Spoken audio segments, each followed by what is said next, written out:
Hello बच्चों, स्वागत है आप लोगों का हमारे यूट्यूब चैनल समाधान क्लासेस में। आज हम क्लास 10th के गोलीय दर्पण संबंधित महत्वपूर्ण आंकिक प्रश्न करने जा रहे हैं, जो आपके बोर्ड एग्ज़ाम के लिए बहुत ही महत्वपूर्ण है। यह क्वेश्चन जो भी आएंगे, यह क्वेश्चन आपके बोर्ड में पूछे गए हैं या आगे चल के पूछे जाएंगे। न्यूमेरिकल ऑब्जेक्टिव और सब्जेक्टिव दोनों में पूछा जाता है। इसका वैल्यू भी अच्छा खासा आता है नंबर।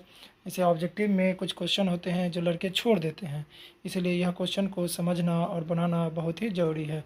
चलिए अब हम इस क्वेश्चन को आगे की ओर देखते हैं। हमें पता है जो फोकस दूरी बराबर वक्रता त्रिज्या बटे 2 होता है, यानी f = r/2, जहाँ f फोकस दूरी और r क्या होता है, वक्रता त्रिज्या होती है। यह एक सूत्र है। दूसरा सूत्र दर्पण सूत्र। दर्पण सूत्र हमें पता है 1/v + 1/u = 1/f होता है। v प्रतिबिंब दूरी को कहा जाता है, u वस्तु दूरी को, और f से फोकस दूरी को प्रदर्शित किया जाता है। इसके बाद आते हैं अगले प्रश्न की ओर। अगले फॉर्मूला आवर्धन बराबर, आवर्धन को हम m से सूचित करते हैं। आवर्धन बराबर होता है प्रतिबिंब की दूरी बटे वस्तु की दूरी।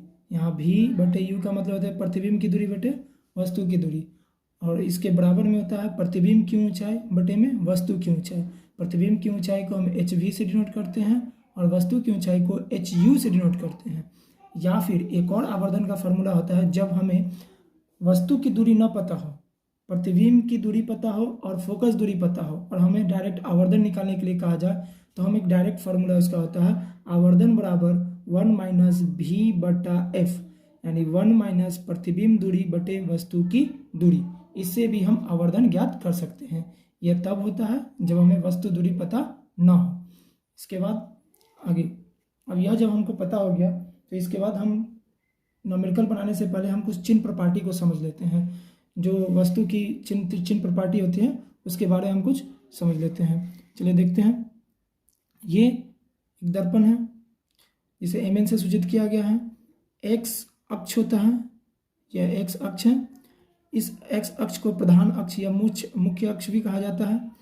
p मूल बिंदु होती है, इसे ध्रुव कहते हैं। दर्पण है, इसकी दाईं ओर की जो भी वस्तु, दाईं ओर जो भी वस्तु हो या प्रतिबिंब हो, दाईं ओर की जो प्रतिबिंब बने या दाईं ओर जो भी प्रतिबिंब बने, उसका मान हमेशा धनात्मक ही होगा, उसका मान धनात्मक होगा। और दर्पण के ठीक बाईं ओर की दूरी हमेशा ऋणात्मक होगी। दर्पण की बाईं ओर की दूरी हमेशा क्या होगी, ऋणात्मक।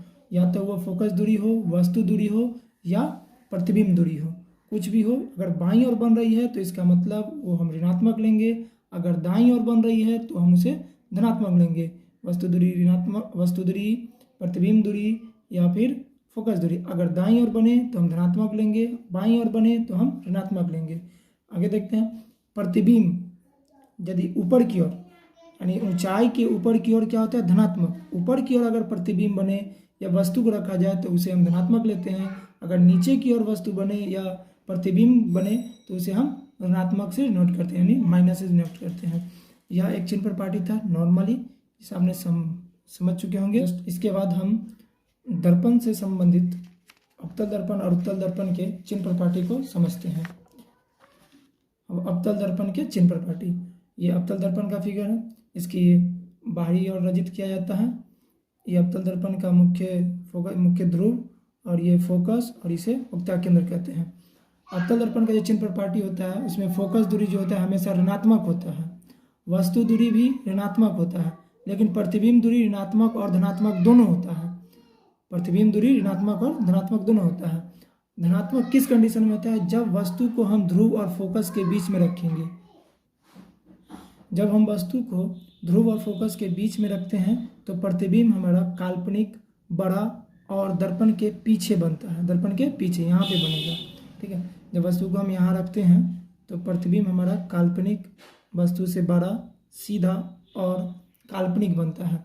इसके लिए ही हम क्या लेते हैं, प्रतिबिंब दूरी धनात्मक लेते हैं, क्योंकि मैंने जस्ट पहले, कुछ देर पहले हमने बताया, जब प्रतिबिंब की दूरी हो या फिर वस्तु दूरी हो या फोकस दूरी हो, अगर दाईं ओर बने तो उसकी दूरी क्या लिया जाता है, धनात्मक लिया जाता है। बाईं ओर बने तो इसकी दूरी क्या लिया जाता है, ऋणात्मक लिया जाता है। तो वही चीज़ यहाँ हमने बताया, यहाँ पे प्रतिबिंब कहाँ बन रहा है, दाईं ओर। तो इसके लिए हमने प्रतिबिंब दूरी क्या लिए हैं, पॉजिटिव लेते हैं। अवतल दर्पण में धनात्मक प्रतिबिंब दूरी बताता है कि प्राप्त प्रतिबिंब क्या है, काल्पनिक है। इसे यह पता होता है कि अगर हमारे न्यूमेरिकल बनाते वक्त अगर प्रतिबिंब दूरी धनात्मक आ जाए तो हम वो कहेंगे कि प्रतिबिंब कैसा है, वह काल्पनिक है। इसके बाद आते हैं उत्तल दर्पण के चिन्ह प्रपाटी की ओर। उत्तल दर्पण की चिन्ह प्रपाटी, ये उत्तल दर्पण है। उत्तल दर्पण की मुख्य ध्रुव, फोकस और ये वक्ता केंद्र है। इसमें फोकस दूरी जो होता है हमेशा धनात्मक होता है क्योंकि यह दाईं ओर बन रही है। वस्तु दूरी ऋणात्मक, क्योंकि वस्तु को हम हमेशा बाईं ओर ही रखते हैं। वस्तु को हम हमेशा, कोई भी दर्पण हो, वस्तु को हमेशा किस ओर रखेंगे, बाईं ओर ही रखेंगे। इसलिए वस्तु दूरी हमेशा अवतल दर्पण हो या उत्तल दर्पण, दोनों में क्या होगा, ऋणात्मक होगा। यहाँ लिखा हुआ है बाईं ओर की दूरी ऋणात्मक होती है और दाईं ओर की दूरी क्या होती है, धनात्मक होती है। बाकी से देखिए, फोकस दूरी धनात्मक है। उसके बाद प्रतिबिंब दूरी, हमें पता है कि अवतल दर्पण में जो प्रतिबिंब होती है वो दाईं ओर ही बनती है और काल्पनिक हमेशा बनती है। काल्पनिक से हमें पता होना चाहिए, तो काल्पनिक तभी बनती है जब प्रतिबिंब दूरी क्या होगी, धनात्मक होगी। तो यहाँ प्रतिबिंब दूरी क्या होगी, धनात्मक होगी। ठीक है। इसके बाद एक और फार्मूला होता है जो कि समतल दर्पण से होता है, वो भी समझ लेते हैं। अगर कोई दो समतल दर्पण एक दूसरे से थीटा कोण पर हो तो उनके बीच बने प्रतिबिंब की संख्या क्या होगी, विषम। कहने का मतलब अगर दो दर्पण है, उनके बीच का कोण अगर थीटा डिग्री है तो उसके प्रतिबिंब की संख्या क्या होगी, विषम होगी, यानी विषम संख्या में होगी। विषम करने का मतलब यहाँ तात्पर्य है विषम संख्या में होगी। ठीक है। जैसे कि विषम संख्या में होगी, इसके लिए हमें फार्मूला यूज करते हैं 360 बटे थीटा या फिर 360 बटे थीटा -1। यहाँ पर कब -1 का हम प्रयोग करेंगे और कब हमें -1 का प्रयोग नहीं करना है, यह हम देखेंगे जब न्यूमेरिकल बनाते वक्त। अगर हमारा मान अगर विषम संख्या आ रही है तो हम माइनस नहीं करेंगे, अगर सम संख्या में है तो उसमें से हम क्या करेंगे, एक घटा देंगे, तो इससे हमें प्राप्त संख्या क्या हो जाएगा, विषम हो जाएगा। आई होप हमें समझ में आ रहा होगा। आई होप हमें लग रहा होगा कि आपके अच्छी तरह से हमने समझा पाया होगा। जस्ट अब हम आगे न्यूमेरिकल को देखते हैं।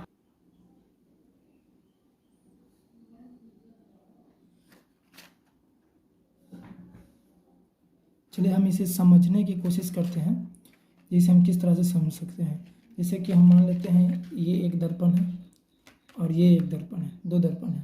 यदि दोनों दर्पण को हम किसी एक दूसरे को थीटा डिग्री कोण पे घुमाते हैं, मतलब कहने का ये दर्पण हो गया और इसे हमने इस तरह से मैंने रखा, ये हुआ। इस दर्पण को अगर हम इस तरह से रखते हैं, एक दर्पण ये, दूसरा दर्पण ये, इस दर्पण को अगर हम इस तरह से रखते हैं तो अभी यह कितने डिग्री का कोण बना रहा है, 90 डिग्री का कोण बना रहा है एक दूसरे के साथ। तो यहाँ प्रतिबिंब की संख्या कितनी होगी, तो 9 में से हम 90 को 360 से भाग देंगे तो हो जाएगा 4, 9 चौक 36 यानी 4। तो 4 कौन सी संख्या है, 4 हमारे पास सम संख्या है, जबकि हमने यहाँ क्या लिखा है कि विषम होगी। प्रतिबिंबों की संख्या क्या होना चाहिए, विषम होना चाहिए। तो 4 में से क्या करेंगे, 1 माइनस करेंगे तो क्या हो जाएगा, 3 प्राप्त हो जाएगा। इसी तरह का यही समझने के लिए मैंने ये समझाया। अगर एक सबसे इम्पॉर्टेंट पॉइंट है जो कि बार बार एग्जाम में पूछा जाता है, अगर दो समतल दर्पण एक दूसरे के समानांतर हो, एक दूसरे, देखिए हमने दिखाया कि एक दूसरे के समानांतर हो तो उनके बीच प्रतिबिंबों की संख्या कितनी होगी। तो हमें यह पता होना चाहिए जब दो दर्पण एक दूसरे के समानांतर हो तो उनके बीच का बड़ा कोण क्या होता है, 0 डिग्री। इनके बीच कोई कोण नहीं बन रहे हैं, यानी 0 डिग्री का कोण बन रहा है। जब 0 डिग्री का कोण बन रहा है तो हम यहाँ देख सकते हैं जो 360 को हम 0 से अगर भाग लगाते हैं, किसी भी संख्या को हम 360, किसी भी संख्या को हम 0 से अगर भाग लगाते हैं तो उसका मान हमें इन्फिनाइट आता है।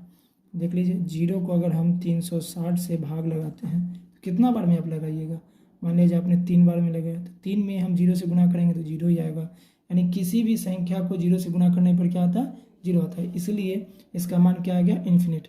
तो हम जानते हैं, इसलिए आप देखते होंगे ये दो समांतर दर्पणों के बीच, दो समानांतर समतल दर्पणों के बीच प्रतिबिंबों की संख्या कितनी होती है, अनंत होती है। यह क्वेश्चन बहुत बार पूछा गया है मैट्रिक में और आपके बोर्ड एग्जाम में, इसके लिए यह इंपॉर्टेंट बनता है। ये हमने समझा दिया है। जस्ट अब इसके बाद हम चलते हैं न्यूमेरिकल की ओर, एक एक क्वेश्चन को देखते हैं। चलिए आज का पहला क्वेश्चन है, एक उत्तल दर्पण की फोकस दूरी 20 सेंटीमीटर है, इसकी वक्रता त्रिज्या ज्ञात करें। तो हमने जस्ट अभी पढ़ा है कि वक्ता त्रिज्या यानी फोकस दूरी बराबर एफ बराबर हमने पढ़ा है r/2, यानी फोकस दूरी बराबर वक्ता त्रिज्या बटे 2 होता है, ये हमने पढ़ा है। और यहाँ पे हमें दिया हुआ है क्या, दिया गया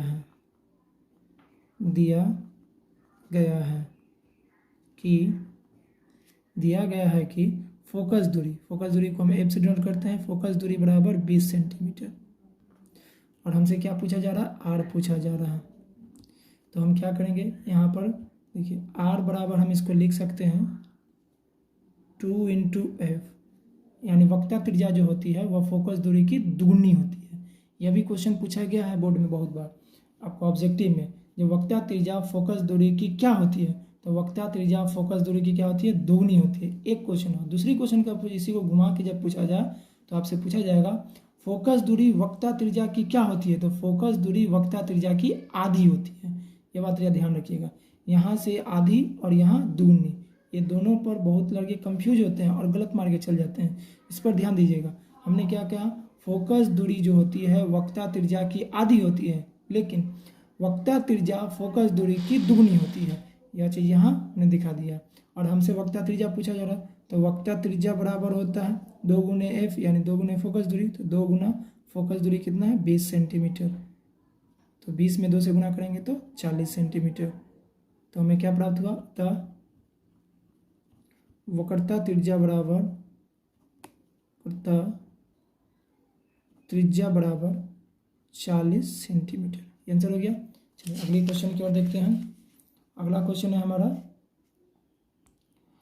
अगला क्वेश्चन है, एक अवतल दर्पण की वक्ता त्रिज्या 44 सेंटीमीटर है, तो इसकी फोकस दूरी ज्ञात करें। वही क्वेश्चन, थोड़ा सा उसमें फोकस दूरी मालूम था, इसमें क्या मालूम है, वक्ता त्रिज्या मालूम है। वही फार्मूला हम यूज करेंगे, F बराबर r/2। ठीक है, दिया गया है कि r बराबर 44 सेंटीमीटर, तो हमें क्या निकालना है, F निकालना है। तो F बराबर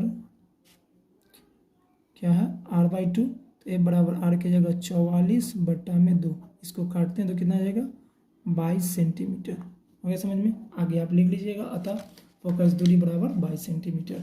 ठीक है, चलते हैं अगले क्वेश्चन की ओर।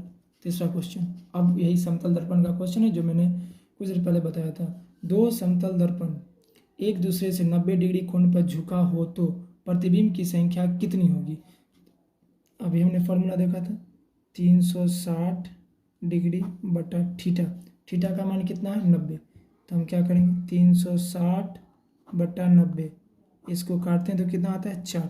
4 कौन सी संख्या है, ये सम संख्या है। हमने अभी जस्ट पढ़ा था, ये दो समतल दर्पण के बीच एक दूसरे अगर थीटा डिग्री कोण पर झुका हो तो प्रतिबिंब की संख्या विषम होती है, यानी प्रतिबिंब की संख्या किस में होगी, विषम संख्या में होगी। और ये हमारा क्या है, सम संख्या में। इसे विषम संख्या में लाने के लिए हम क्या करेंगे, 4 में से 1 को माइनस करेंगे तो कितना हो जाएगा 3। ये हमारा आंसर हो गया। ठीक है, ये क्वेश्चन भी पूछा गया है, 2-3 बार पूछा गया है बिहार बोर्ड में, यह भी आपके लिए महत्वपूर्ण बनता है। ठीक है, इसके बाद अब आते हैं हम अगले क्वेश्चन की ओर, चौथे क्वेश्चन की ओर।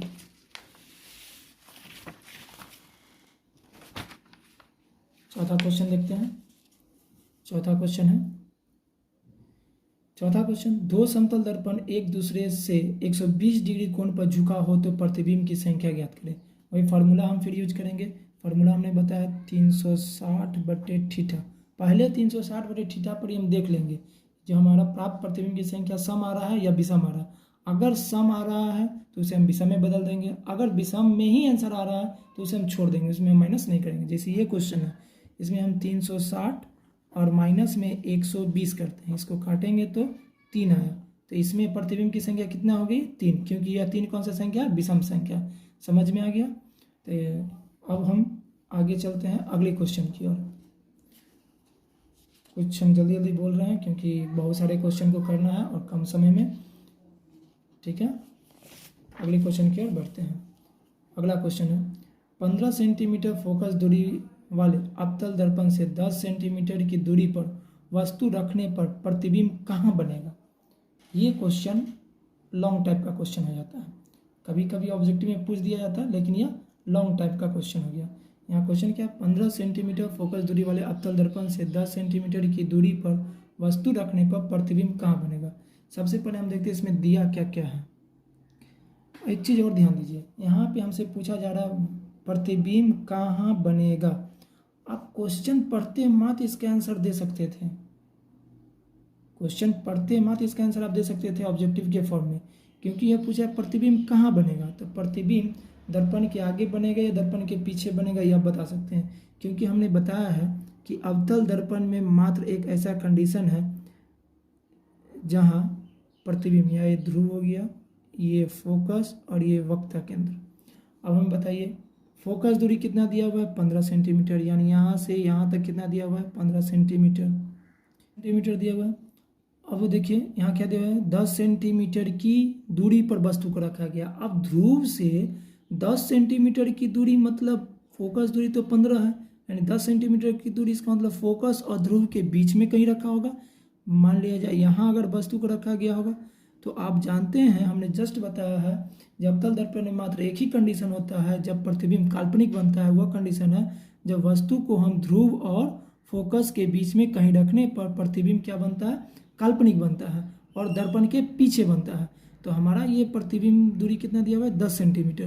तो 10 सेंटीमीटर करने का मतलब इसके बीच में ही कहीं होगा, तो प्रतिबिंब कहाँ बनेगा, यहाँ पीछे काल्पनिक बनेगा और वस्तु से बड़ा बनेगा। ये तो हो गया ऑब्जेक्टिव क्वेश्चन की तरह अगर पूछा जाता तो हम इस तरह से आंसर देते। अब सब्जेक्टिव में हमें पूछना है ये प्रतिबिंब दूरी क्या होगी, अगर पूछ दिया जाए तो हमको किस तरह से बनाना। देखिए इसमें क्या क्या दिया हुआ है पहले उसको लिखते हैं। दिया गया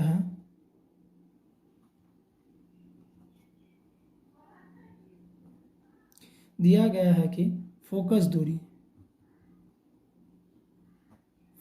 दूरी जिसे हम किससे सूचित करते हैं, एफ से, कितना सेंटीमीटर 15 सेंटीमीटर, ठीक है। वस्तु दूरी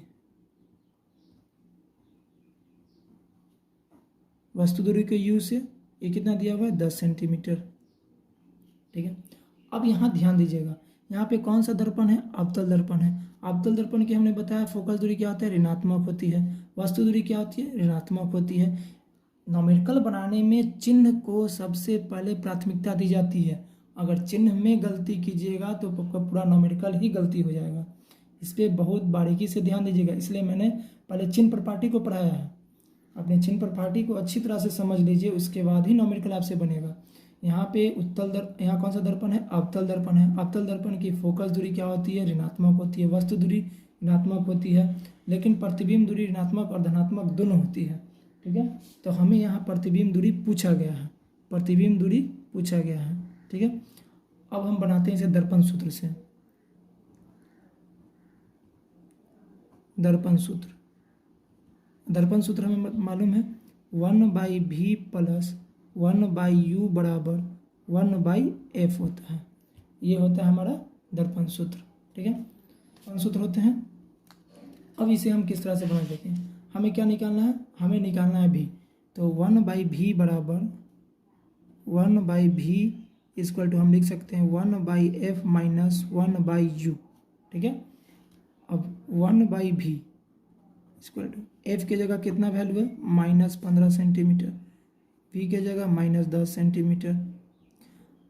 अब 1/-15, ये माइनस माइनस क्या हो जाएगा, प्लस हो जाएगा, तो माइनस माइनस प्लस 1/10 1/v। अब इसे हम सॉल्यूशन करते हैं, जो भी इनके जोड़ घटा होता है। 15 और 10 का एलसीएम लेंगे तो एलसीएम कितना आ जाएगा 30, 15 दूना का 30, यानी माइनस में यहाँ पे हम माइनस ना देके हम यहाँ माइनस दे देते हैं, ठीक है। 15 दूना का 30 -2, ठीक है। और यहाँ 10 दिया है कि 30 प्लस में 3 आ जाएगा, 10 को 3 बार में पढ़ेंगे 30, यहाँ 3 आ जाएगा। अब इसे हम सॉल्यूशन करते हैं तो 1/v इक्वल टू 1/30, ये हो गया। हम क्रॉस मल्टीप्लाई से करेंगे तो हमें क्या प्राप्त होगा, v बराबर 30, ये क्या है मेजर में सेंटीमीटर। अब यहाँ पे हम देखते हैं, यहाँ पे चिन्ह हमारे पास कौन सा है, प्लस का है। यहाँ पे कोई सी चीज़ का चिन्ह नहीं है, इसका मतलब किसका है, प्लस का है। और हमने बताया है जस्ट, अगर प्रतिबिंब दूरी धनात्मक हो तो वस्तु क्या होगी, काल्पनिक होगा और प्रतिबिंब कहाँ बनेगा, दर्पण के पीछे बनेगा। तो प्रतिबिंब दूरी तो हमें प्राप्त हो गया, कितनी सेंटीमीटर, 30 सेंटीमीटर। और हमसे पूछा क्या गया था, जब प्रतिबिंब कहाँ बनेगा, तो हमें इससे प्राप्त हो जाता है, प्रतिबिंब दूरी से हमें प्राप्त हो जाता है कि प्रतिबिंब कहाँ बनेगा, दर्पण के पीछे बनेगा। अतः प्रतिबिंब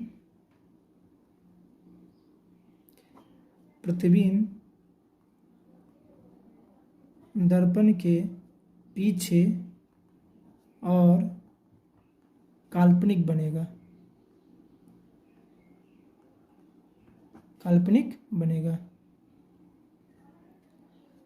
आगे की और न्यूमेरिकल हम इसके पार्ट 2 वीडियो में देखेंगे। ये क्वेश्चन तक बस इतना ही।